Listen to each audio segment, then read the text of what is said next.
You did finally work up the nerve to ask your mother about this birth certificate. It took you 2 years, but you finally sat down with her. You knew it had to be face to face. You know, I told her I'd found her birth certificate. It said colored.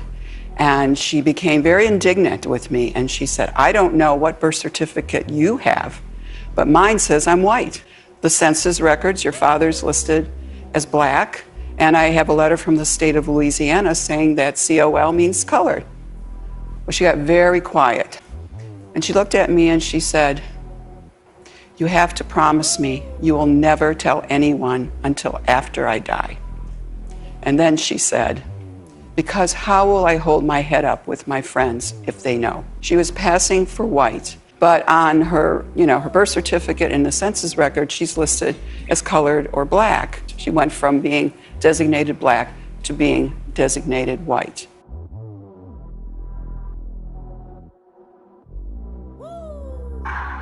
I want every white person in this room who would be happy to be treated as this society in general treats our citizens, our black citizens.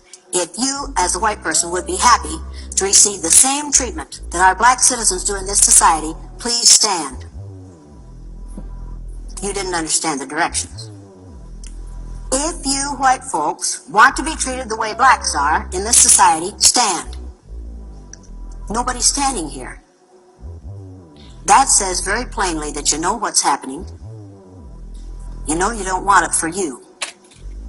I want to know why you're so willing to accept it or to allow it to happen for others. What he did was really remarkable. Josh took some potentially life-threatening pills to change his skin color from white to black. And what he experienced as a black man was chilling. So chilling, in fact, that after just 1 week of being black, he abruptly called off the experiment and went home to let the medicine wear off.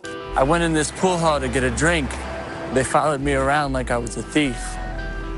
One afternoon, I was walking back to my hotel down this road. A police officer pulled me over at that intersection, started to hassle me about who I was and why I was there.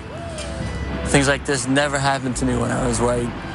One time I went into a fancy restaurant to eat, and although I saw several vacant tables, the maitre d' told me that there was nothing available. And in the short time I spent as a black, I can only conclude that perhaps we haven't come as far as we thought. There's a certain level of respect that I get from folks. And the first thing that I realized when I was black was, it's gone. You don't get any of that. White people get this respect, and black people are constantly trying to prove that they deserve it or are worthy of it. I identify as a black man with the full understanding that the rest of the world may not share that impression. There have been many times in my life that I wish that I just looked identifiably black, whatever that means, so that at least I would have to deal with people honestly and not pretend to be anything else. I could see the way the world treated black Americans, and I made a calculation. I do not want that for my life.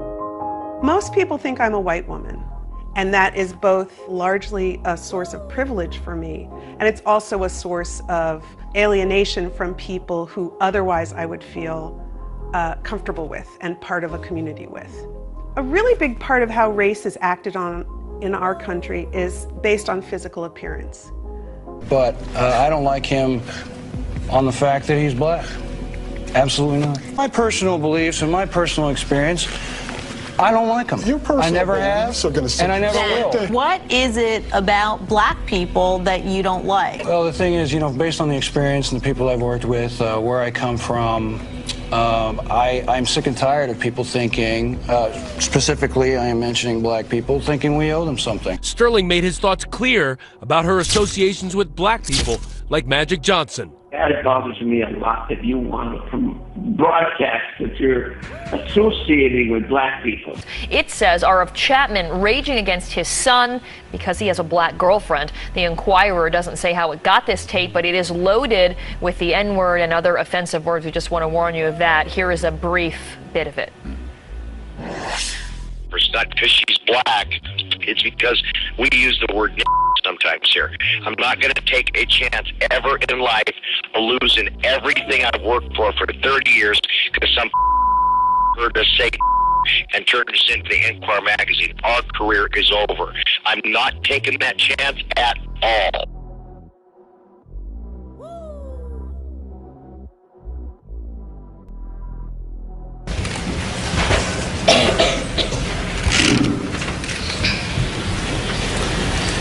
Negus.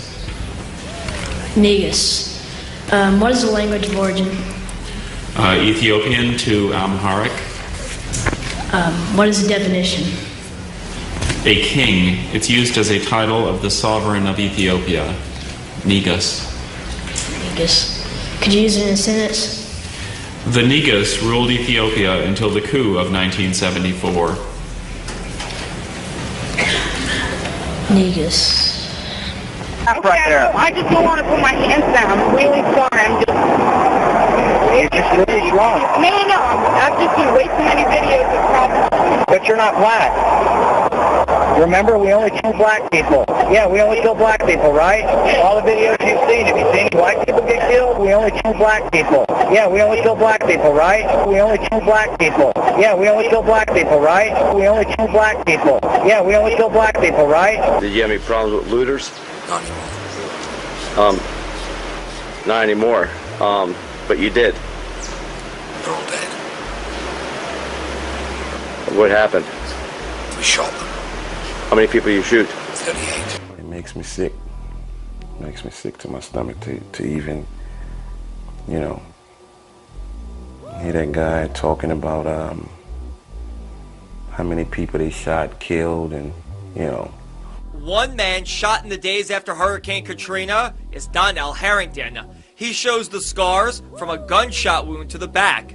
Harrington says he was in Algiers Point a few days after the storm when a vigilante fired at him with a shotgun. The white militia here was gathering ground. And you have to understand, they look like the Klan without the hats. They were driving around in the back of trucks drunk with guns pointed at black people. Not anybody else, drawing guns on them and shooting people. And you know, when I first got here, the first thing that we did was we covered up this body, this bullet-riddled body over here that you could smell for 2 blocks coming over there. There's another dead body over here that was bullet-riddled. Now, we'd already seen drowned people, but now we're seeing bullet-riddled. So who killed them? I'm not. Do not hurt me. Do not hurt me. You understand? Do not be rough with me. Look at them. Look at them. They're going to beat me up. Don't beat me up, you mother. Don't beat me up. Look at them. Oh my God, I can't believe they're doing this. Oh my God. Hey, look what they're doing. Oh, get to the other side. I'm not listening, asshole. You're being rough with me. You treat me like a black person. You treat me like a black person. You treat me like a black person. You're gonna get sprayed. You're gonna get sprayed. Release your hands. Put it behind your back. You understand me? I've been in situations where, you know, I had to cross the street because I didn't want to scare the white lady that was walking. It would get to the point where I would start to count how many times a woman would clutch her bag. My parents taught me, oh, you know, cops are your friends, you're supposed to, you know, they're here to protect you. But all I'm seeing is the opposite. So how can I not be afraid when I feel like I'm being hunted? My parents would tell me, especially my mom, she would tell me, you have to endure, you have to muscle through it. And this is no different. It's a part of being a person of color.